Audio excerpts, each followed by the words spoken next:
Hello, everyone. Welcome to the Growing Your Dental Business podcast. We're excited to welcome Deborah Engelhardt Nash today. My name is Jacqueline Hurley, and I get the privilege of working with consultants in the dental industry. And Deborah Nash is part of our eAssist Dental Consulting Network.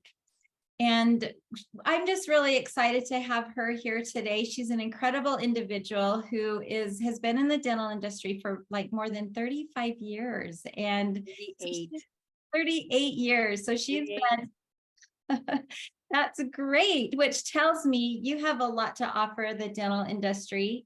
And one thing I just want to tell you a little bit about Deborah is she's the co-founder of Nash Institute, and it's an institute for dental learning, which is a postgraduate training program for doctors and their teams. And she's a consultant, an author, and a captivating speaker. I personally have listened to you many times speak on many occasions, Deborah, and I feel like you know what it means to educate and to entertain all at the same time with story after story. So I was not surprised when the Chicago Dental Society awarded you the Gordon Christensen Outstanding Speaker Award. Oh, thank you. Yeah, that's a huge accomplishment. So welcome today. Thank you. Thank you. Yeah, so since dental... We can talk about anything. We can talk about everything and anything. Yeah. Oh, awesome. What do you want to talk about today? Oh, there's a couple of, I think that are, I think there are a couple of issues, and I know, you and I have talked about topics. So I think there's a lot going on in the industry where, so let's talk about what we're not going to talk about. I think team retention, although a lot of things I have to say is about, team retention and the Great Resignation. And I think because of that, it's even more important now to hone the skills of the team members that you have, and also to give them inspiration and motivation to progress in their position and in their profession, to make them want to stay. And I don't think people burn out. I think people rust out. I think sometimes people leave because they're leave for a couple of reasons. They leave because they're bored or they don't feel like they matter anymore.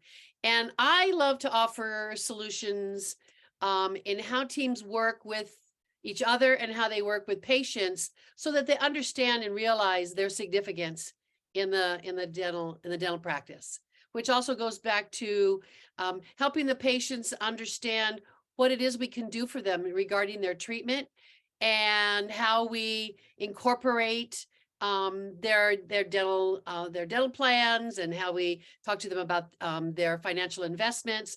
So I think the dental consumer today has become very savvy.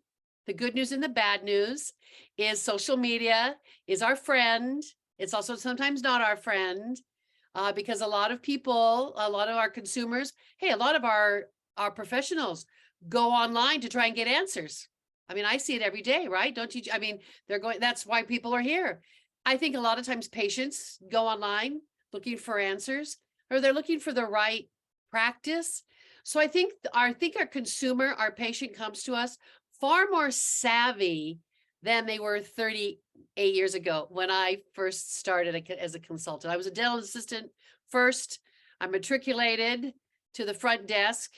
Then I was recruited out of an audience to become a consultant, and then I started my own company in 1985. So, boy, I think dental practices have changed. Patients have changed. Their expectations have changed dramatically. So I think, again, honing our skills to understand that and how we communicate with the patient. I mean, there was a time when we talked to the patient about what they needed, and we're going to talk a little bit about that. What the patient needed. There was no questions. They didn't go shopping. They didn't research. They didn't ask Google, and now they are. Right. So I think we have to have the right answers for those patients who reach out to us and ask us for our help. Well, I think so too. And I know you focus a lot on first impressions. And I think that's really important when it comes to, what is it about that first impression, that first phone call? A lot of times the patients, they've already been to Google, right? They've already even been to your website. They may have already even decided that they want to come to you as their dental professional, how does a front desk team member know the best thing to say to secure them and to just bring them in and make them feel welcome? Well, Jacqueline, you bring up a very good point, because experts actually say that the patient has typically made the decision to choose you when they picked up the phone and called you. Now so there's a tipping point, and that tipping point may be how that person on the telephone takes my call. And so many times, I hear offices, let's say that you called my office and you said, hi, I'd like to make an appointment for a new patient examination, or I'd like to have my teeth cleaned, or maybe you're presenting a problem. And the first question many offices ask is, well, tell me, what insurance do you have? So now we spend the first 10 minutes talking about insurance, exceptions, exclusions, deductions, what plan do they have, what they need to do, what they need to bring in. They have to have their card. They have to, possibly fax in or email in all of their information before we appoint them. I actually had an office that actually did that. Before they would appoint a new patient, they had to gather all the patient information. Then they would call the patient after they verified everything, before they would even schedule them as a new patient exam. I don't know how many new patients would go through those hoops to make an appointment. Maybe they would, maybe they wouldn't. But I think what's really important is, if we focus our first conversation about dental insurance, it's no wonder that our patients start asking about coverage and about benefits and about deductions and maximums. We brought it up. We made it seem like it was the most important point of the visit, because we mentioned it first. Not that we won't discuss that, but I think what's really important, that, Jacqueline, if you called my office and you said, I'd like to make an appointment for a new patient examination and have my teeth cleaned and checked, I'm new to the area. I mean, my conversation is going to go something like, Jacqueline, let me be the first to welcome you to the practice, so that I am sure that we schedule the appropriate appointment for you. And not only do we want to meet your expectations, but we really strive to exceed the expectations of our patients. May I ask you a few questions? So I always say, this is one of my rules, is before you start asking patients or people, before you start asking your patients questions, get their permission. I mean, when we even move it into telling the patients what your treatment plan is, you should be asking them, would you allow me to tell you what I could do for you? So I'm going to ask you a few questions. And the most important question I'm going to ask you is not what insurance do you have, and not your address, and not your medical condition. If you have to breathe, if you have any artificial body parts, if you have to be pre-medicated. My first question is going to be, Jacqueline, tell me what inspired you to call us. I love it. There's got to be there was a motivating reason why you called here. And I need to find out what that is. So when you say, well, I Googled you, and that will probably be many times the number one answer. Yeah. And say, oh, so you must have read our reviews. So you have an idea of the way we treat our patients and the kind of work that we do. Was there something in particular that that spoke to you, or that really touched a chord, or that matched what it is you're looking for? So we don't want to end the question, I Googled you. Oh, great. Next. So I'm so glad you found us there. We have so many patients who, love to revel about us. Was there something in particular that interested you, that piqued your interest? Or if they said, I looked up, I Googled you, and then I went on your website. So you saw an opportunity to see our before and after pictures. You got to learn a little bit more about the doctor and our team. Was there something of particular interest for you? So sometimes we abbreviate the conversation, and sometimes, I've actually had team members tell me that the doctor gives them X amount of minutes to be on the phone with a new patient phone call. And I say, you know what? You take all the time you need to make sure that patient feels comfortable and confident that they've chosen the right office for their care. You want them hanging up and saying, I have never had anyone be so kind, so thoughtful, so thorough as this particular practice. And they should be excited about, I love it when I am on the phone, and sometimes I have the pleasure of still answering the phone for my husband's new employer, because my husband sold his practice. And now I'm retained as the consultant for the new owner. When I get to answer the phone, I love to answer the phone, because I know I'm the one that can tip that for the patient. So when they come in and say, hey, where's Deborah? I'd really like to meet her. She was so great on the phone. I love that. When people ask for me by name, because I made an impression. That's really important to me. I love that. They say what, you never get a second chance to make a first impression. That's like an old saying that's been around forever, but it doesn't really ever get old. It doesn't get old. And I also think you only have seconds to make a first impression. So Jacqueline, if you called my office and I say, hi, Dr. Smegling's office, please hold. So, and the other thing that I always say when we talk about first impressions, I will never place a new patient on hold. I want them to have my undivided attention. I want them to know that this is a very important phone call. So the team has to maybe have a conversation about, what do we do when Deborah's on the phone and she can't check out a patient or she can't take another call? I have one office here in North Carolina, and they have a little note on a stand that says new patient call, and they put it up. So the team, so anybody who's walking or anybody who's working in the business area, when they have that little stand up that says new call, new patient, they know that Sherry or Sarah, they're not going to be answering, they're not going to be taking another call because they're not going to interrupt the phone call with the new patient. What a fabulous idea. I think that's such a great idea because it just really sets a precedence of what their priority is in the practice. Absolutely. Absolutely. So you want that patient, and then you have to deliver what you promise in that phone call. If you promise that they are going to receive undivided attention and they're going to have an exclusive appointment, then you have to carry that through, when they arrive and how they're treated, that it's not a cattle call, and that we spend time with a patient. I think sometimes patients fall back to, they default to what will my insurance cover or how much is it going to cost, because they did not perceive value in their visit because not enough time was spent engaging them in relationship. And if you think about this, most patients, and actually once they say that 80% of the reason why patients choose dental treatment is not based on the clinical abilities of the doctor. I mean, typically the patient doesn't even know if the doctor is a good dentist. They base their decision to accept treatment based on the relationship they're developing with the team and with the doctor.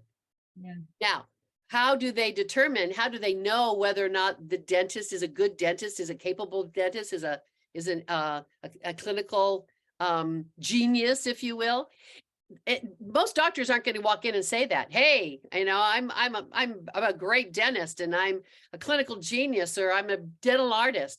But that is why it's the responsibility of the team to say, let me tell you a little bit about the doctor for whom I work. She is amazing. Not only is she a brilliant dentist, a great technician, she is gentle, she is cautious, she is absolutely committed to providing the patients the best. But the other characteristics about her is she's a great listener, and she takes your time and she makes sure that you are comfortable in every phase of your treatment. And I've been here for 5 years, and I will tell you that I can really validate her integrity and her strength of character. That's amazing. How do you teach that to a team? Like, it's one thing, you make it sound so simple, but I feel like if you've got a front desk person who's been doing her same old phone calls for 5 years, and you're coming in saying, we need to switch this up a little bit. We need to not focus on the insurance and the cost and all of those things. How do you, that's a great question. And I think what's really fun is when I go into offices, and I just spent 2 days with she's a great front office person, and she is so eager to learn. She's new and not fairly new. She's been in the industry for about 2 years, and she was a dental assistant, and she's moved to the front desk, and she's just loving that she can have these enriching conversations with patients, that she can make it richer by having better conversations. And that's not about insurance, that it's about the care they're going to receive. It's more fun. It's more fun to talk about how can we serve you and how you're going to feel when you're here, and as opposed to the protocols. And I'm going to use the word here, but I would never tell a team to use this. It's not fun to talk about office policy. It's not fun to talk about, here's what we expect from you. We do that all the time. We talk about, here's what we expect from the patient. We expect you to bring in your insurance card. We expect you to arrive on time. We expect you to be here. And some offices say, and if you're not here, we're going to charge you a broken appointment fee, and you better be here 15 minutes early. And it's, and we tell the patient what we expect from them, and it shouldn't be that way. But here's what you can expect from us. I love You can it. expect us to be on time. It is very rare. It happens upon occasion, but you can expect us to be on time. You can expect us to be absolutely attentive to you. You can expect your appointment to feel exclusive. And so I think those are the things. So I think rather than telling the patient what you expect from them, tell them what they can expect from you. Oh, that's great advice. So how do you handle the telephone shopper? You talked a little bit about Ah, the well, one. actually, Go ahead. we can cover a lot of, how do you handle the patient who calls about how much do you charge for? Okay, so 30 blah years ago when I was trained, when I moved up to the front desk, here's what we were trained to say. We were trained to say when a telephone shopper called, we were trained to say one of two things. Typically it was this: I'm sorry, we don't quote our fees over the phone. Oh, wow. Okay. We don't say that anymore. We cannot say that anymore. We were also trained to say, oh, in order for us to give you an appropriate quotation or appropriate charges, you're going to have to come in for a comprehensive examination. You're going to have to come in for a complete, and we make it sound so huge. You're going to have to come in for a comprehensive exam, a complete set of x-rays. You're going to have to come in for an intraoral screening. You're going to have to come in for study models. You're going to have to come in and be probed. What's that mean? What's that mean I have to be probed? So I think that we have to, we have to talk about so it's it almost sounds like, not that we intend it to be that way. I mean, we're loving, caring people in this industry. You know that. People listening to this know that. We care about our patients. But it may come off to, wow, they're not going to give me any. Are they embarrassed about their fees? Does she not know her fees? So for that, I would say, you know what, I'd be happy to discuss our fees with you. That's, Before I do, can I ask you a few questions so I can get to know you a little bit better? Sounds like you're looking for the right office and you're looking for an office where the fees are, where you feel that's going to be a fair fee. Tell me more about that. So I think tell me more about that. And let me ask you a few questions. You're shopping. Because think about how many offices they may have called before they called you and they weren't met very kindly. And now you're going to be kind to them. So happy to talk about that with you. So here's one of the answers I would have for that patients. Most of our patients don't choose us because of the fees that we charge. Our fees are very reasonable and customary. I'll tell you more about that. Most of our patients understand and appreciate the quality of care that we provide. And that's what's really important to them. Our fees are based on three things. Number one, our fees are based on the skill required to do it right. And number two, the time it takes to do it well. And number three, the materials that we use, the laboratories that we with whom we partner, the professional team that we bring in so that you know that you are in great hands, you're in great care in every phase of your treatment. Those are the criteria of how we establish our fees. If you're looking for, and I might even add this, and I probably would, if you're looking for an office with the lowest fee possible, we may not be the office that you choose. But if you are looking for an office that has a very fair fee for the quality they provide, we are going to be the office that you want. I love that. It's like you're still setting what you can expect from us, not what we expect from you. Yeah, so I think that's important. Now, once again, my husband is the practice still is a cosmetic aesthetic focused fee for service out of network practice. We get calls all the time, how much you charge for your veneers, all the time. And I always say, I'm happy to tell you how, about our fees. Before I do, can I ask you a few questions? You obviously have chosen us for a reason. Tell me what that is. And we go into that conversation. So I think that's also important. So it's always, I'm happy to tell you when patients call up and say, do you accept my insurance? We are on some plans, not on all plans. Happy to discuss that with you. And whether or not you're out of network, in network, if you do or do not accept insurance, I'm not going to get into that conversation during this call, but I think it's important to say, we will do our very best to help you receive whatever dental allowance that you have. However, we have made a decision in this office that we would not let the restrictions, exceptions, or exclusions of any plan compromise the standard of our care.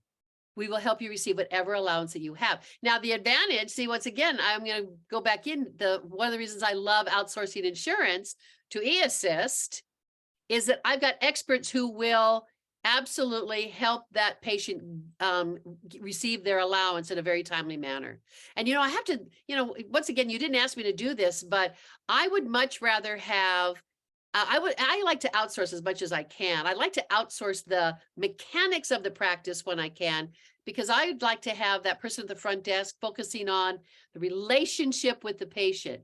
And so when I can say to that patient, you know what, we utilize a resource that are experts all across the country in helping you receive the allowance that's been provided for you. So I use the assist as marketing and say, you know what, we actually work with a company that helps our patients gain their dental allowances. That's wonderful. Thank you for sharing that, because I feel like we do try really hard to take off that busy work from our practice so that they can be more relationship oriented. Well, Jacqueline, you've never had to do this, but I've had to do this where back in the day, now we can go on, some offices will go online and they gather all the information, they gather all the benefits. But once again, let's say we have a difficult claim and it's taking months for it to be adjudicated and factored. So my team member who could be on the phone calling patients about unscheduled treatment is now on the phone on hold trying to adjudicate a claim. When I can outsource that, I can get that taken care of, so I can be calling patients about their treatment plans, which I think is absolutely important, that we always follow up patients who for some reason did not feel compelled to appoint on the day of their visit. There should always be a follow-up phone call. And so I'd much rather have my person doing those kinds of phone calls than following up on insurance claims. Oh yeah, and we all know you could be on the phone for a long time with insurance. Forever. And here's the other thing, that sometimes people who might be listening to this might say, well, I'm the insurance coordinator. What would I be doing if I'm not doing insurance? You'd be having a lot more fun doing patient engagement. So now you could become a patient treatment ambassador. Now you could be the person who's calling those patients who had a treatment plan that they didn't follow through with. And now you're going to call them and say, I know we shared a lot of information with you the other day, Jacqueline, and you probably had a lot of questions when you left the office. Doctors asked me to follow up and reach back out to you to answer the questions that you probably had the minute you pulled out of the parking lot. That is so great. I have loved our conversation today, Deborah. The one thing I've been thinking a lot about, and I think the one thing that has hit me, is I love how you teach team members to really promote the dentist and his or her skills, promote, exactly what they have to offer. Because I feel like any provider out there would want their team to learn how to do that. And I don't know if that's a given. That's not a given gift that you're going to get from your team members unless they have someone like you who comes in and teaches them all about that and what to expect from the provider. I love that. Oh, thanks. Well, it absolutely works. And typically what happens when that occurs, what will happen is there's a bond that is created between the dental assistant or that auxiliary person, treatment coordinator, hygienist, whatever. And oftentimes the doctor will possibly leave the room. The last person who should have the conversation with the patient, the last thing that happens, I got to back up, because sometimes what happens is you go through your examination, we have a consultation, and then I say, okay, now Jacqueline, Marie out front is going to go over your insurance and talk about the fees and talk about your next appointment, and we release them way too soon. So as the dental assistant or as an auxiliary at the back, one of the questions I would ask you, Jacqueline, we shared a lot of information today, didn't we? And it sounded to me like where we really should get started on the upper left side. What questions can I answer for you about your conversation with doctor? Or what questions can I answer for you about today's visit? Or what questions I think there's got to be that person who wraps this up and ties this up with the patient and says, we shared a lot of information. Tell me how you're feeling. Because sometimes they won't tell the doctor how they're feeling. They might say, wow, that was a lot of information. It was, wasn't it? Yeah. She likes to be as thorough as possible. And I'm here to, if I can help unravel some of that for you, I'm happy to do that. What questions can I answer?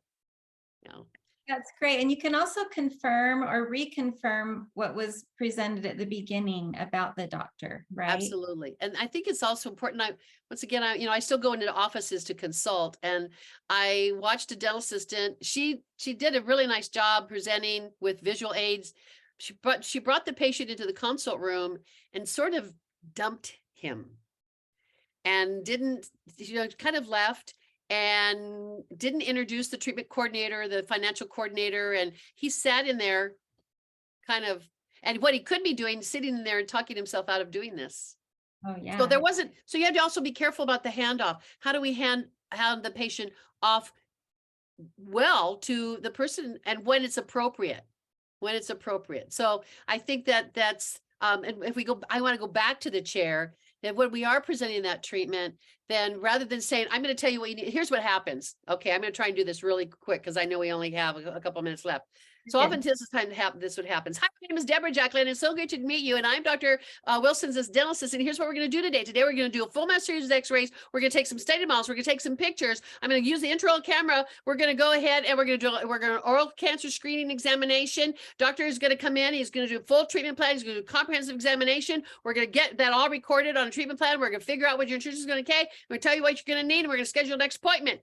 I got 45 minutes, so sit down and shut up, and you better not have any questions because I don't have time for questions. And that's how we start. And I'm exaggerating it. We're never that, but you get the point. But with exaggeration, we do that, and the doctor comes in and does the examination, and sometimes doesn't even talk to the patient. Okay, so Deborah, who do we have here? Well, we have Jacqueline. Well, what does Jacqueline need? What have you guys talked about? And it's like, you don't even exist right now. So now we're back and forth having this conversation about Jacqueline, who's sitting right with me.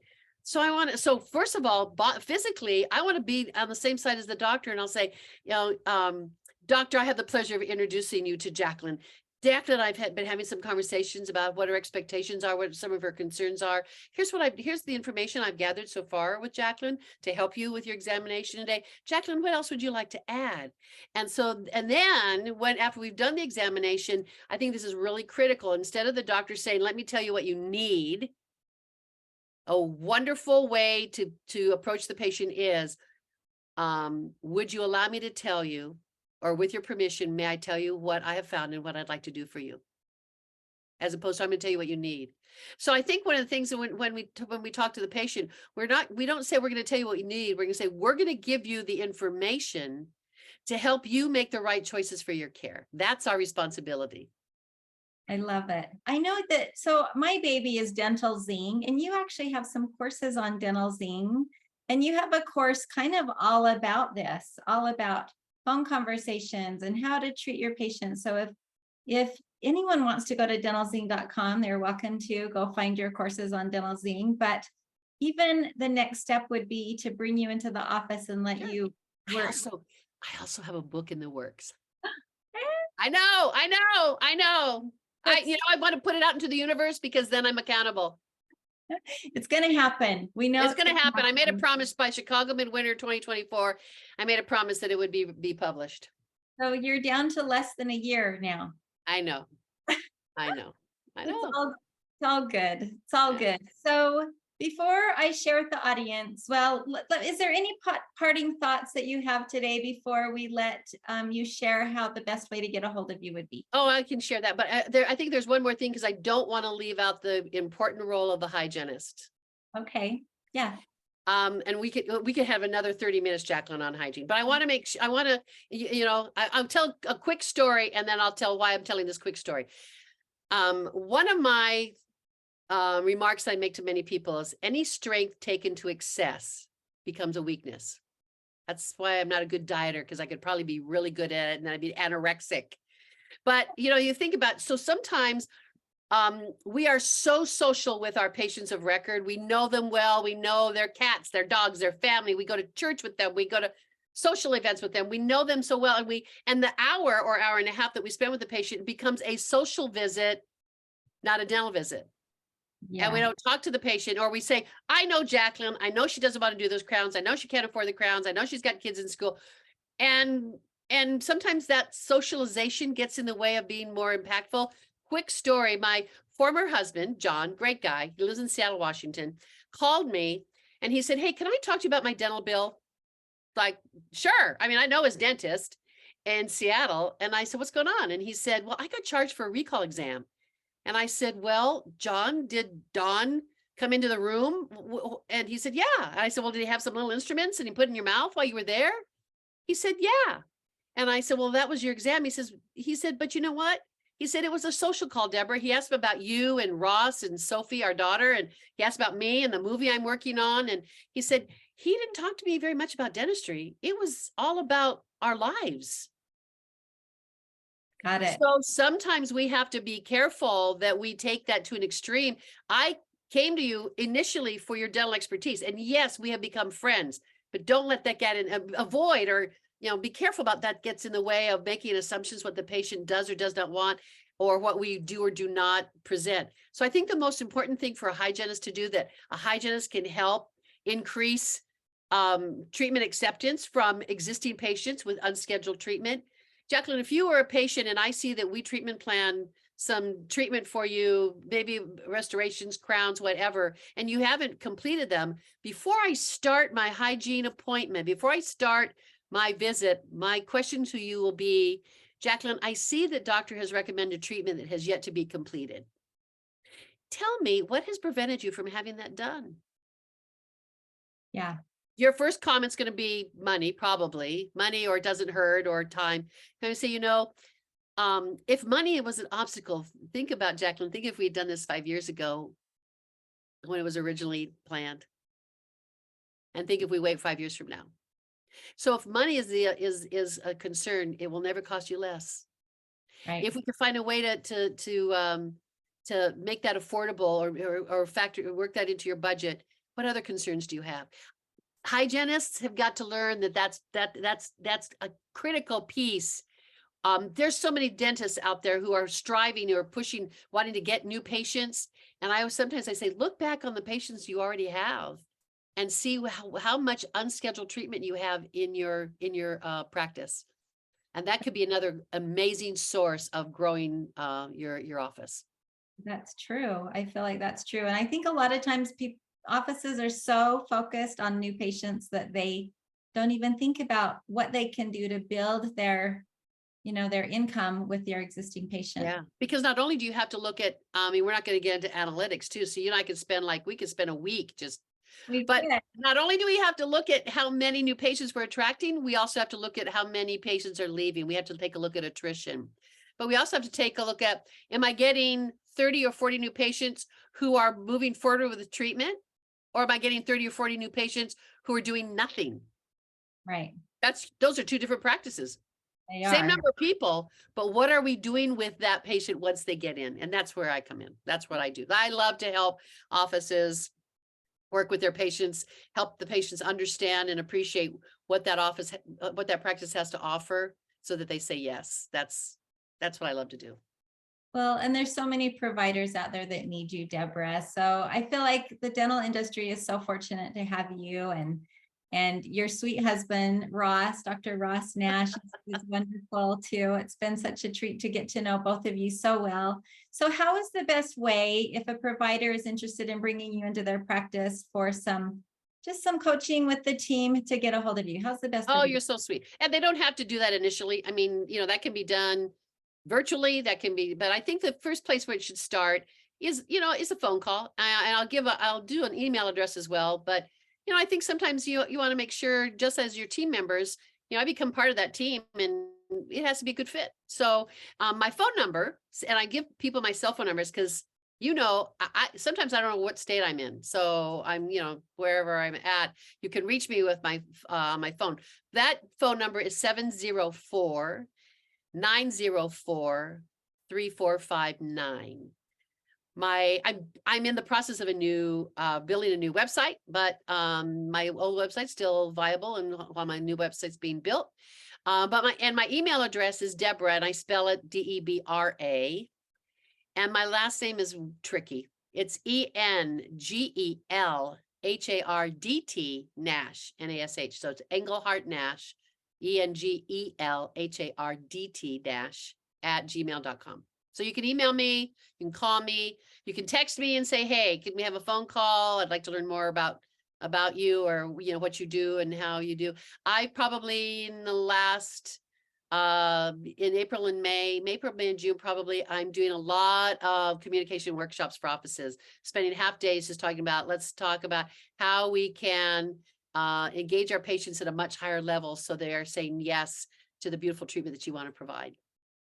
That is perfect. And if anyone out there ever gets the opportunity to hear Deborah speak, she's an incredible, engaging speaker, and we love Thanks. her that. And I think we're at our time, but I just want to tell you, thank you, Deborah, for joining us today. I appreciate you coming and sharing your expertise with all the dental professionals. And just thank you again, everyone, Thank for you. joining our podcast. And thanks for listening, everybody. You know, you've given us a lot of your time, which is a rare commodity. So thanks for your time today. Perfect. See you next time.